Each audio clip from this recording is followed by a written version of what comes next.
mga B, magandang hapon. Ayan, meron akong i-share sa inyo. Itong pagkain na to ay sikat doon sa amin, lalo na pag mainit ang panahon. Ito ay tinatawag namin sa Surigao na lamaw. Ayan.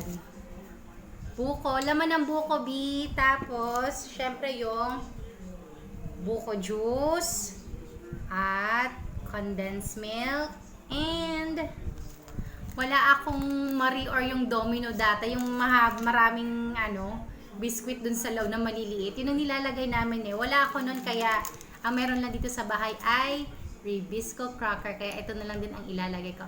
Alika na B, mag-start na tayo. Ayan.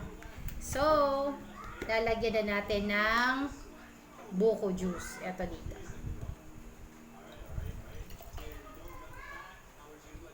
Ayan. Tapos ay lalagyan natin ng condensed milk. Saktuhan lang natin yung tamis, lalo na kung matamis naman yung buko juice, diba? Ayan.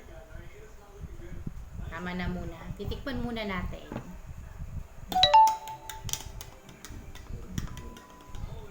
Hindi na nga pala ako naglagay ng yelo muna dahil ito ay galing sa ref, malamig pa. Ayan. Tikman ko muna. Sakto na pero gusto ko medyo matamis.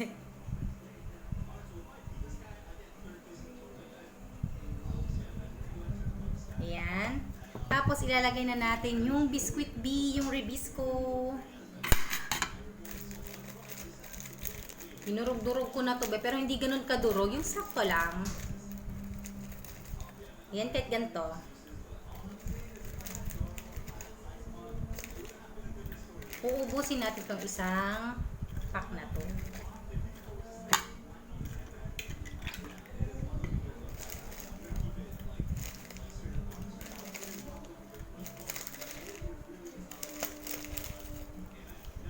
Yung merienda ko to B. Papatry ko dito sa anak ko dahil hindi pa niya to na-try.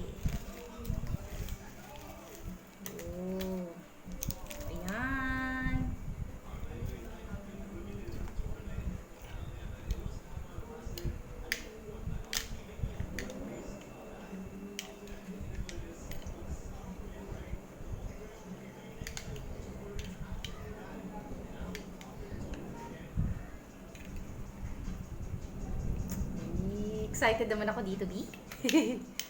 Mga. Sarap!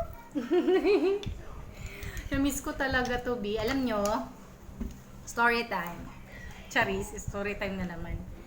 Kasi kami, wala talaga kami mga nyog. Wala kaming nyugan kasi nga mas malapit kami sa ilog and then karugtong ng dagat. Kaya wala masyadong mga nyog. May nyog sa amin pero hindi naman sa amin. Ang hirap naman nun.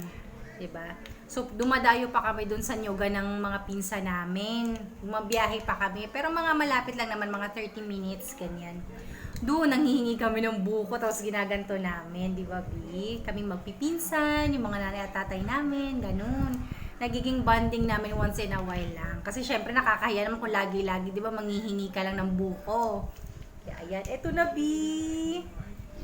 Yan, sarap. Try nyo din to, B. Try nyo. Sarap to. Lamaw. Lamaw ang tawag nito sa amin. Sa Surigao. Ewan ko sa ibang part ng Mindanao tsaka Visayas. Basta sa amin, sa Surigao. Lamaw ang tawag dito. Lamaw. Ayan. Hindi ko na nilagyan ng yelo. Supposedly may yelo talaga to. Pero hindi ko na nilagyan kasi yung yung buko ko malamig. Ayan. Tsaka para hindi na rin ako magdagdag ng mas marami pang asukal, diba? Kain tayo, B! Kain tayo! Ito, may biscuit, may buko, laman ng buko. Ayun, kain tayo, B!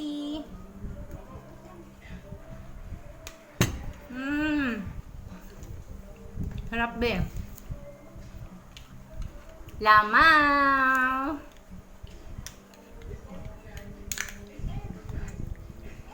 Thank you for watching. Kung nagustuhan nyo, follow for more and share na din. Thank you!